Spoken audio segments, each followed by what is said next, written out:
Next on Autonomous, a broken system. America's current education system faces unprecedented amounts of structural failures that affect students across all boards. You're cramming, putting a lot of students in one small space to be able to learn. First-generation students are the most affected by the standardization of material. Everyone's different. Everyone's family has different needs. This investigation exposes America's problem, and first-generation students tell their stories of struggle on a rugged path to success. And it was like the final battle, and the rebels were pretty much gonna get destroyed. And so there was this safe zone that the government said, oh, this is a safe place, everyone can go in. Political involvement has turned some institutions into money houses. Money has become very important for obvious reasons, especially in state institutions such as WSU. America's educators are handicapped in preparing the next generation of professionals and leaders as the bureaucracy attempts to improve the system. I think that many times legislatures don't recognize that they don't know anything about teaching. They need to leave that to the teachers. And I think that that is the biggest problem that we face in today's American institution. Follow Autonomous as we connect the broken education system with the disadvantages faced by first-generation students and how Americans should approach reform with educators at the table. Hi, my name is Michelle Obama, and I'm first. Neither of my parents graduated from college, so when I got to campus as a freshman, I'll admit I was a little overwhelmed. I didn't know how to choose my classes or find the right classrooms. I didn't even know how to furnish my own dorm room, but I learned pretty quickly that I had what it took to succeed in college. Sure, there were moments when I had doubts. At first, I even worried that maybe I just wasn't as smart as some of my classmates. But soon enough, I realized that that was all in my head. I was just as smart as everyone else, and I had just as much to contribute. I just had to have the confidence to believe in myself and the determination to work hard and ask for help when I needed it. So that's my message to all of you. No matter where you come from or how much money your family has, I want you to know that you can succeed in college and get your degree and then go on to build an incredible life for yourself. That's been my life story and my husband's as well. And if you're willing to put in the time and the effort, I want you to know that it can be your story too. What the First Lady doesn't know is that only 60% of first-generation students eligible to enroll in a four-year institution do, and that a large chunk will not see their graduation from a university. American politicians have fueled this stagnation. Dr. Paul Vorel is a science professor at Washington State University and has taught at the university for 23 years. And I'm maybe a little more familiar with the impacts it's had on post-secondary education than, let's say, K through 12. In terms of post-secondary education, money has become very important for obvious reasons, especially in state institutions such as WSU. The state is putting less and less money into education at that level. As you may know, here in the state of Washington, there's a mandate to fund K through 12. That's not the case with higher education, which means you can financially manipulate higher education in a way that you can't really do with K through 12. Or at least that's my understanding. An ever-increasing chunk of the money that public institutions have available to them comes in the form of tuition. It's not coming as it did once from state support, which means the more people you have writing checks, the more money you have coming in. And I think the danger is that you perhaps relax your standards somewhat in order to earn as much as you can, which might mean that you are admitting students to college who at that point in time aren't ready for college. But with decreased funding, universities, especially public institutions, have little choice of accepting large amount of students. But I think that's the danger when you shrink funding. You're going to have to look for your money somewhere else. And international students pay a lot of money. Students who are out of state pay a lot of money. And so I don't think it's surprising in the time that I've been here that the number of international students seems to have increased. I've never seen any numbers, and maybe my impression is a false one, but it certainly seems to me over the 20-some years I've been here that there are more international students on campus now than there were before. Educators face the most difficulty as they try to implement federal regulation, and all too often they are left out of the table at policy making. The fault in our education system currently is that we are putting too much emphasis in policy and not enough emphasis on what the students need. I think that many times legislatures don't recognize that they don't know anything about teaching. They need to leave that to the teachers. And I think that that is the biggest problem that we face in today's American institution, and that translates when we see China and India surpassing us in math and science. I think that if we continue this path, we will lose the race in education. The United States trails most of the industrialized nations on subject performance in the areas of science, reading, and math. For first-generation students, the numbers are substantially lower. Susan Sears is a business teacher at Wenatchee High School, and she is facing the broken system.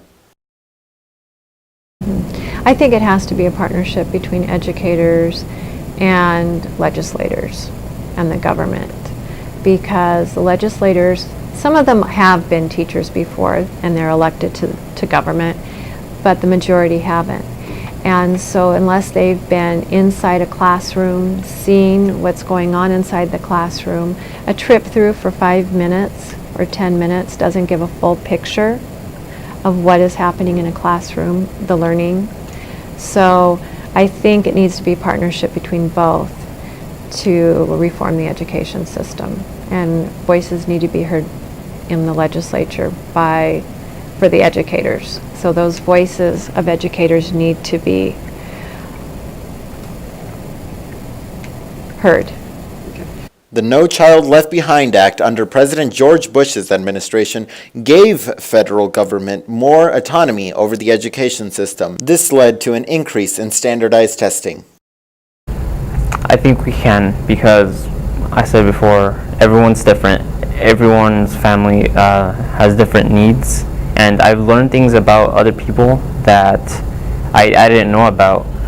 And so I believe that that standard line is not for everybody. It might be for some people, but definitely not for everybody. American students seem more and more focused on grades and receiving the perfect score on the test. But rightfully so, since American education is greatly focused on the subject performance in the areas of math, science, and reading. But other areas of college readiness need attention. College readiness, and we might talk about that a little bit later, I think has all sorts of dimensions to it.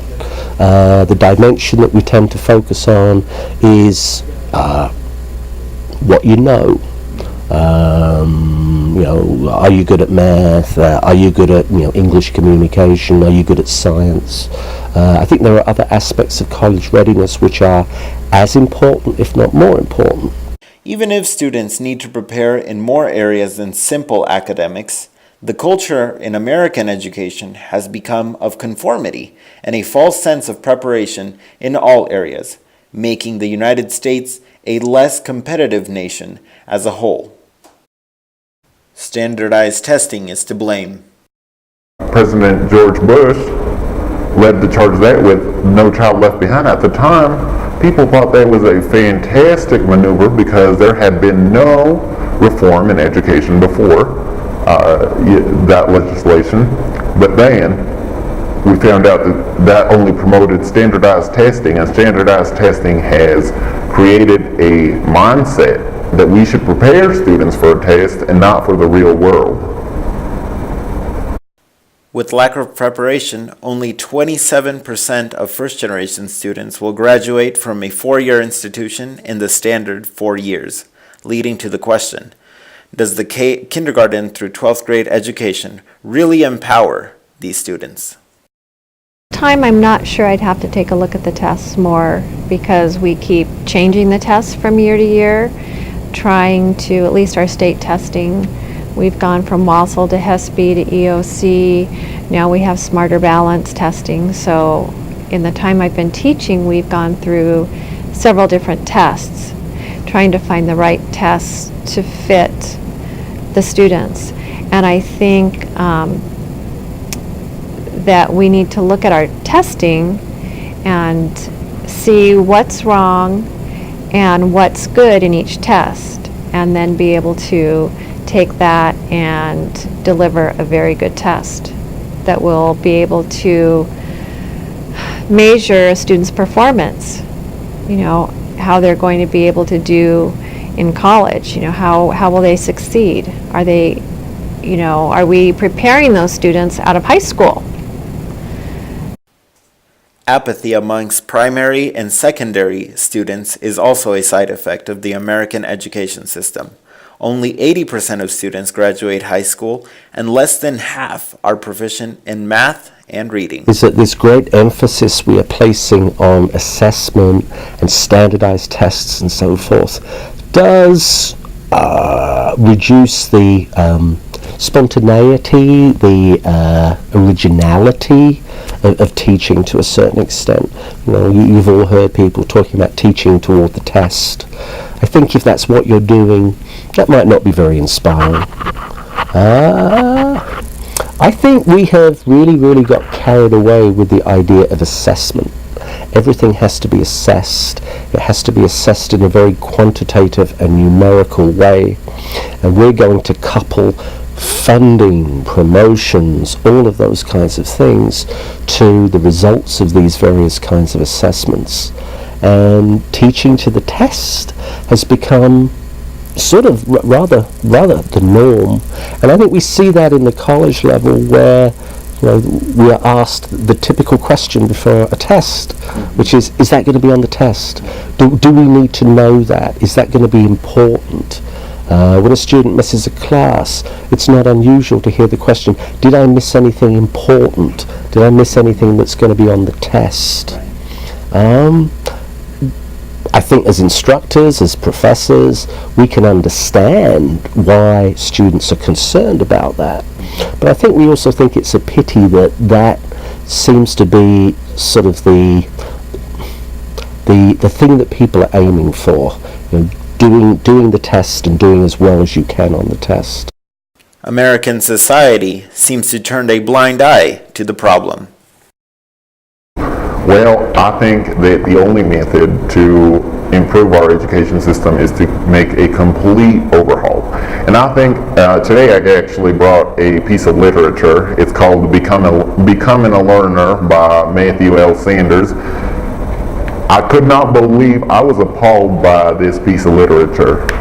One of the worst books in American history, and I think that if you take a deeper look into the book, you'd agree that Sanders fails to address the biggest issue here, which is not about the students being unmotivated. It is about how the education system fails them. It fails to inspire them. It fails to provide educators that motivate them. And Sanders just completely fails to address the issue. Instead, he tells students, you have to find your own motivation. You have to find your own method. Sure, students have to find their initiative, but if educators and the education system is not motivating them, you know, how will they inspire? They're being trained to expect the very minimum, and in turn they will think that they're going to be as prepared as the rest of the world, and that's simply not true.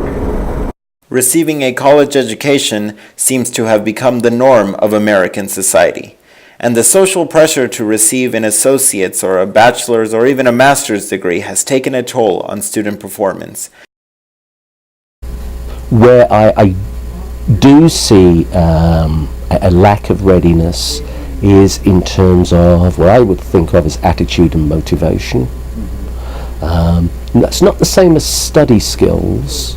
There's a relationship between the two, but it's different from study skills. I get the impression that too many students are here not because they really want to be, not because they're really motivated by whatever it is they've decided to study for their major, but because maybe someone told them, you have to go to college, you have to have a bachelor's degree if you want to be successful, if you want to join the middle class, all those things that we've heard about time and time again, that students are coming to college when they don't really want to be here. Which is why I said a little bit earlier, it isn't that I think those students shouldn't be in college, it's that I don't think they should be in college now. Before entering college, close to half of the students are undecided in a major, and those who have chosen a major will likely change their mind in their collegiate career. This has to do with the focus on general subjects. Current education system offers the simple stuff: math, science, reading. By the time a student gets to college, that's all they know. They don't know what they really are passionate about unless they got involved in a club, in a sport, found their niche, where they would find their interest. But otherwise, you're just teaching them that math and science and reading are, of course, the foundation, but you're not given any electives to explore maybe business education, broadcast journalism, for example. And a lot of times these UCOR requirements, especially set forth by the state legislator here in Washington State, fail the students because they don't give them the opportunity to explore fields and get hands-on experience outside of the classroom. They keep their focus in these fundamental subjects, yet we neglect the whole other part of exploring the possibility of going on in a different field that is not in the STEM education. We're putting too much focus on the STEM education, but I think the humanities are just as important. Only 60% of first-generation students apply to college, and of the 60 who make it into the college, do not have the background and the necessary tools to compete. It sort of goes to the core of this, which is that many first-generation students don't have that sort of history, if you will, behind them in terms of knowing what to expect. I was a first-generation student, at least in my immediate family. My parents valued education greatly because their educational opportunities had been cut very short during the Second World War. Did they know what college was like? No, but they certainly encouraged me to go to college, and that very much put the onus on me in terms of, well, how do you apply? Where do you apply? When do you apply? Those kinds of things. I think first-generation students here in the US are working under a similar kind of, we almost use the word disability. That's not the right word. Disadvantage, that's the word. And I don't think it matters whether you are first-generation Latino, African-American, white. You're going to experience common issues, I think. Arjan Baliswaran is a first-generation student studying civil engineering at Washington State University. Like most of the first-generation students, Arjan struggled past primary and secondary education. My parents never really got that much education, like formal education. They were like, they had to stop. My dad had to stop studying after high school, equivalent to here. And my mom had to stop for like 6th or 7th grade, I think, because of the war there, and it's pretty bad for them as children. And then when we were growing up, the priority was education first. So I would have to like come home from school and take like private tuitions and all that from like, I don't know, let's say I get back at 3 from school, I will have to take classes until like 6 or 7, come home and then do homework and then wake up and do the same thing again. Arjan arrived to America 6 years ago, and his vocabulary has increased dramatically.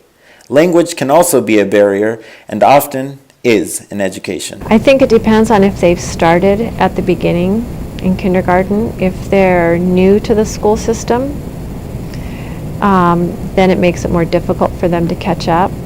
We do have programs in place to help those students, but I think that with the first generation that would be going to college, they don't have the vocabulary sometimes that maybe the higher educated do. Arjan recalls his first experience in the American schools. Nothing. I didn't know anything. I would like I was in middle school and like kids would ask me like what my name is, and I would be like Arjan, and then I would right away say I don't know English, because I couldn't, like, I wouldn't be able to respond anymore, or like, yeah, I would not be able to speak. Circumstances in Sri Lanka led his family to leave their home. Until I was like probably 3rd or 4th grade, and then the war like restarted, and so it was way too dangerous for us to like live in one area, because like we would hear like bombers go by, and it was just like not a safe place to be at. So we moved, we relocated, and then it was like there again we had to like get back it was safer, so we had to get back into like the usual life, studying again and again, and then like the war kind of like just kept on moving up, and then Kept on catching up. just never leave us alone, I guess. And my parents like there's like this visa application thing that like you get for Sri Lankan citizens to come to the United States, and we got it, and so right away we like took full advantage of that and moved here. Arjan and his family made it out in the nick of time, but lost family members to the war.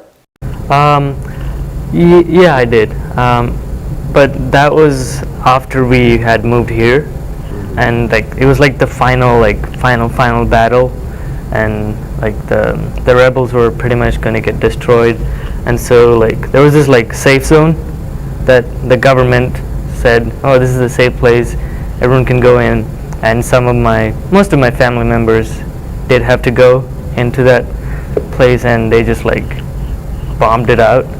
And I had an uncle who died. He had a shrapnel hit his head, and then my grandmother, she passed away too, because she had health problems and there was no availability of medicine. And I had some cousins, and them like they had their like they were amputated because they're just bombs and things. The American education system also fails to deal with income inequality. 54% of first-generation students are financially on their own at college. Very well. My mom is from Jalisco, my dad's from Michoacan, and they came around to the United States like around the same time, since my mom's sister is married to my dad's cousin, and that's the way that they met. And they got together in LA. They got married there, and 3 years later they had me. And I lived there for a couple of years until 3rd grade, and moved up here to Washington. And so at that time I already had my younger sister. She was barely being born. She was born here actually. And so we moved up here, and I was kind of lonely because I didn't know anyone except my cousins, and they were a grade below me anyway, so like in my class I had no one to talk to. At 18 years old, Roberto already takes a leap, since the average age of enrollment for first-generation students into a 4-year institution is 22 years old. Students at WSU may not know, but Roberto comes from a migrant background. And at the same time, my parents started working in agriculture, because my uncle ran a crop share, and so they started working under him. And when they first told me that first morning when they were leaving, I woke up because I was like, but this is unusual because they hadn't told me that they were leaving. Right. And I cried because I didn't know like where they were going or anything. And they just said, "Oh, we're gonna go. We'll be back later." I guess they just didn't want to tell me that. And they were working, under the sun, sometimes in the cold, around fall time, especially because they started at that time. And so I cried, and I told my sister. I literally just told her they left. That's all I told me. She started crying too, and my aunt came and kind of told us that it's gonna be all right, we'll be fine. But I was still scared for them because I didn't know like what they were doing and whatnot. And so they continued agriculture here in Pasco, and so my dad was actually working in Oregon, and so he would like leave an hour early just to get to his job. My mom was working in the mornings from like 4 to 4, and so when I would get home from school, I'd have to bring my own key because I was lonely for like about an hour. Right. And like my sister would go to my aunt to take care of it, and then when my mom she would bring her home. And so like up to now, they're still working in the fields. Right now they're not working because it's winter, but I still long for them. Focus on testing and college necessity places students like Roberto at odds. The current system nurtures a mindset of survival to those who fit best. Misplaced first-generation students sometimes feel lonely. I did in when I first arrived to Pasco because I honestly didn't know anyone, and whether or not you want to, you judge people, like even in your mind. And so like they didn't know anything about me, and I didn't want to tell them because I was kind of embarrassed. Right. And so I would see that they treat me differently. They would leave me out of stuff. I was always the last one. The teacher would be the one that assigned me to groups. Right. When you could choose your own, because I didn't know anyone. They didn't know me. They didn't want to be with me. And so in that regard, I did feel, but once they got to know me and once they knew my situation, I feel like they understood a little bit better. I'm not exactly sure how, but I feel like they not sympathized, but they saw that this kid could do it. Like even if you come from different backgrounds, you could be together. Inherently behind in academics, first-generation students also feel social disadvantages. Sometimes I did feel at a disadvantage, especially in high school. I knew these twin siblings, and both of their parents were teachers at that high school. And like even my girlfriend would say that sometimes it seemed like because her dad was his dad, the twins' dad, were the math teacher that they both had, my girlfriend and the boy. And sometimes it felt like he was had a little bit more favoritism towards him than to the rest of the class, and like it seemed like he would boost him up in a sense. I'm not sure how that turned out, but I did feel that way at times because I felt like they would get like little tips or whatever to do well in school because of their experience, and my parents couldn't do that because my mother only made it to like 8th grade. My dad made it to sophomore year in high school, and then he dropped out because he came here. And so yeah. Additionally, first-generation students are singled out or separated based on a personal issue, whether that be language, income, or academics. They moved me from like my area middle school to like a different one where they had like a bigger ELO program, and I had to stay there and take like every year I would have to take a test to pass. So they separated you. Yeah. Often, schools meant to help students in areas such as ELO lack academic rigor. I wouldn't say it was as competitive. Like the education was, you could see the difference. Like the quality of education wasn't as high in the middle school that they moved me to, and like it was in a more like impoverished spot, I would say, and like it would take me like an hour and a half to get to the middle school, and yeah, it was not the same as the one that I was originally at. These discrepancies in learning widen the gap and support the idea of the rich get richer. I attended like a normal, I went back to the high school that that was in my district, and it was a good change, I would say, because it had like the quality of education was much better in that high school. There was a lot of AP classes offered, and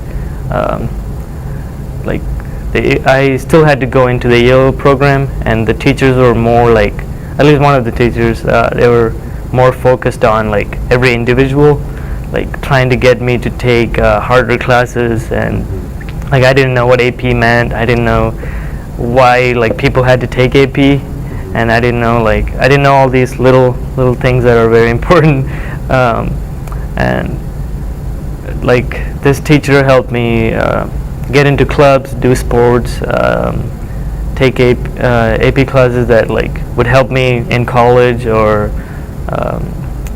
just make me smarter and improve in life. American politics tend to move slowly.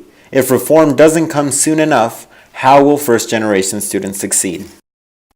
And I think to have students who were first generation come back and say, hey, these are the challenges I faced. These are some of the solutions that I developed or were given that seemed to help, that helped me meet those challenges.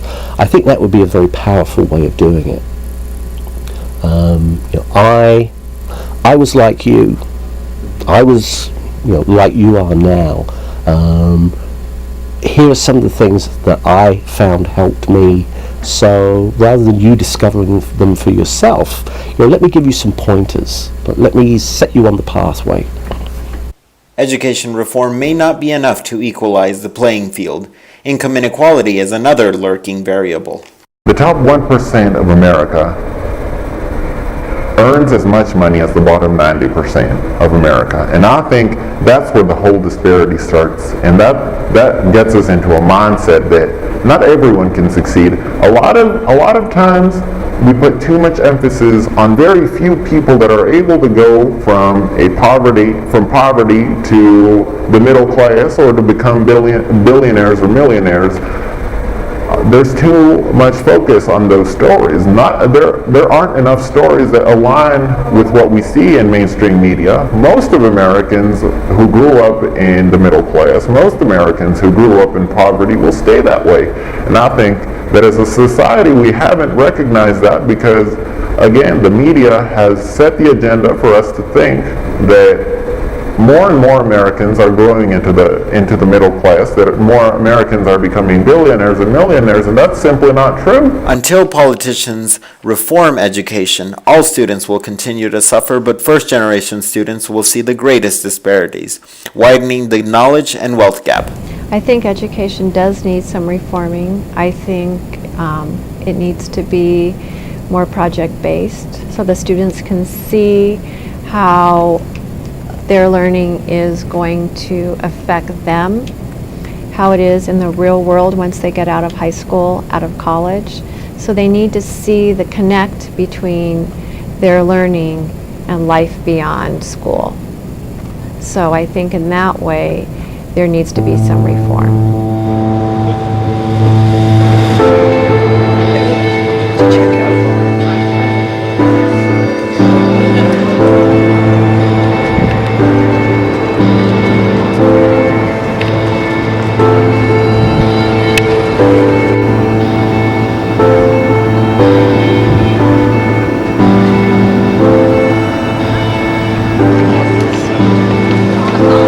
Good job.